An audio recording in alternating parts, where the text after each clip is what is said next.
Okay, what do we have here? I ordered these. These are red Japanese maple. It says soak seeds in wet paper towel, 1 part peroxide, 5 parts water for 24 hours. So 3/8 down in shallow container with moist seed starting mix. Cover the plastic wrapping. Cold stratify, 90 days. Keep moist and plant any sprouts as they appear. Plant remaining seeds after 90 days in small pots with seed starting mix. Place in warm, indirect sunlight and keep moist. Transplant in a bigger pot, yada, yada, yada. Anyhow, these are some generic, I think, red Japanese maple seeds. So people have Japanese maples in their yards, and these were probably some seeds that were collected. I think I bought them on eBay. And so our first experiment, I told you guys to maybe try and get some seeds if you could. We're gonna see if we can get these guys to sprout. The idea being that most Japanese maples that you probably see in landscaping in people's yards and stuff, I've got a little baby one right here.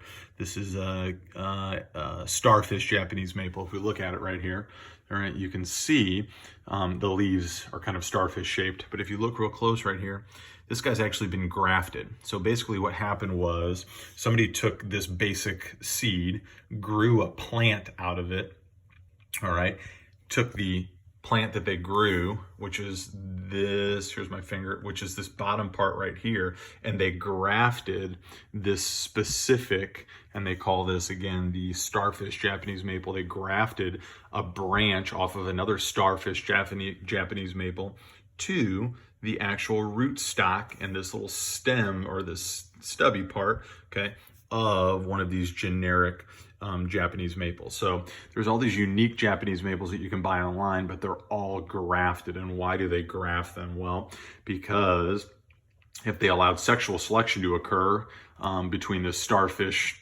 Japanese maple and another random Japanese maple, they might not get these exact leaves, and they wouldn't be able to call it this. So what do is they have the original starfish Japanese maple, they cut branches off of it, and they graft it to other root stocks. So in reality, the genetic material at the bottom of this is probably different than the genetic material at the top of this. And that's how you can ensure that you get a specific type of Japanese maple by grafting. Now, where might you see this grafting process? Well, if any of you ever go out to Eckert's to pick apples, if you look at the stumps of all the trees on Eckert's, all right, they're all grafted, right? And those apple trees are grafted to root stock that probably just grows better in Missouri, all right? And so they graft a particular type of apple, whether it's a Fuji or I don't know, a Pink Lady, but they graft it to root stock that does better in the soil conditions in Missouri, and therefore they guarantee that their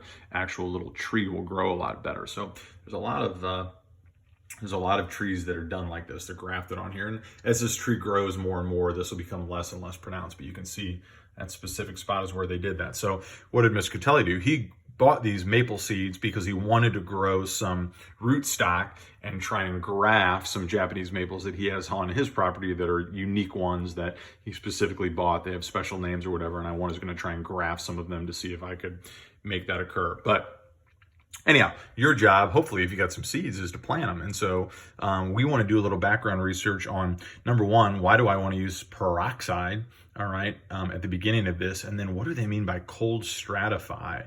And why would cold stratification be important for planting these seeds? Now, the seeds you might get from the hardware store might not need to be cold stratified, but certain seeds do. And hopefully we get a basic understanding of that. And then I'll post some more questions related to photosynthesis in this.